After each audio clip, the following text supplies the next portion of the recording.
Bonjour à tous, c'est Rock de chez Paro Info et aujourd'hui je vous parle des Power Supply ATX 3.0 qui est une nouvelle norme qui s'en vient sur le marché très prochainement. Et on en parle dès maintenant.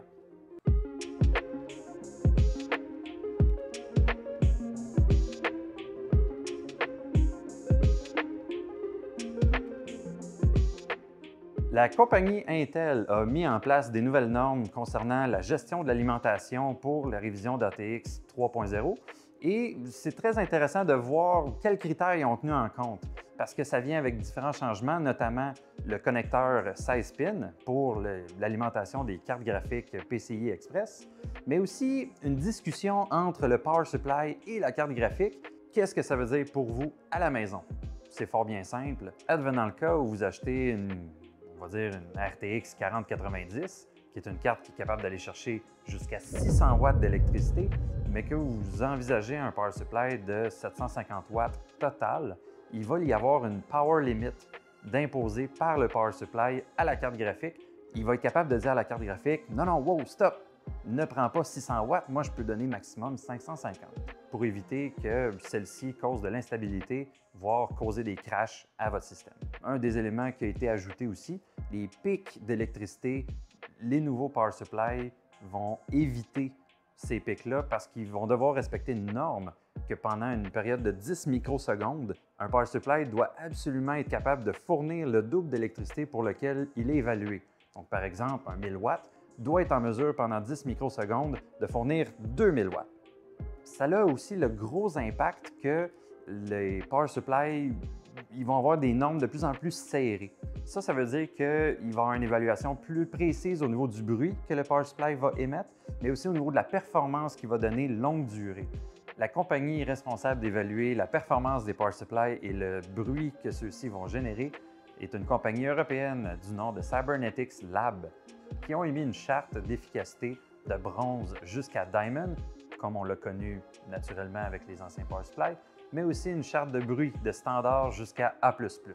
A++ étant le plus silencieux qui va exister sur le marché. Je vous invite à rejoindre le www.cybernetics.com et à vérifier les power supply qu'ils ont évalués jusqu'à aujourd'hui. Pour obtenir plus d'informations concernant les power supply de tout genre, j'ai mon collègue Bob qui en réfère dans une précédente vidéo. Les cartes graphiques NVIDIA de série RTX 4000 vont être pour le moment les seuls équipements à bénéficier de ce nouveau standard. À noter que dans chaque boîte, il va y avoir un adapteur rétro-compatible vers les Power Supply ATX 2.0, ne laissant donc personne derrière. Vous devez par contre savoir que c'est très important et je ne le mentionnerai jamais suffisamment, les adapteurs qui sont inclus dans les boîtes des cartes graphiques ne sont pas interchangeables d'une compagnie à l'autre. Donc, vous ne pourriez pas mettre un câble Zotac sur une carte graphique Asus.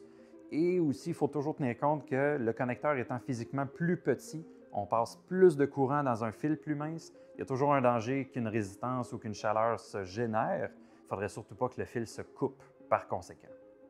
Prenez le fil qui provient avec la carte graphique pour le maximum de sécurité.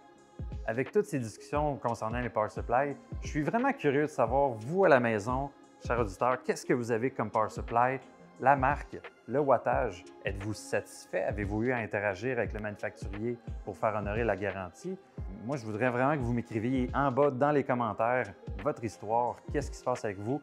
Moi, ce que j'ai à la maison, c'est un EVGA Platinum 1200 watts que j'ai acheté tout récemment. Je vous dirais que j'ai gagné en performance parce que ma 3090 était sous-alimentée. Avant, je manquais d'images par seconde dans mon jeu préféré. Je jouais à Apex à ce moment-là. Et vous savez que c'est un jeu qui est extrêmement beau. Ça va vraiment craquer mes performances de ma RTX 3090. Avez-vous une histoire similaire à me conter que vous n'avez pas eu assez de courant?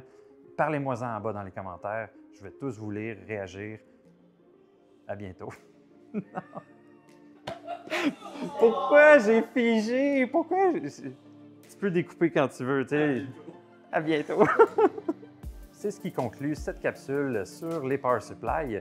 Je vous invite vivement à laisser un like à cette vidéo, à vous abonner à la page YouTube, à nous rejoindre via nos différents médias sociaux qui seront répertoriés dans la description et aussi à écouter le podcast Méléo 3 que je co-anime avec Naya Boy et Kazaboom tous les mercredis à 18 h. C'est Rock de Paro Informe et je vous dis ciao!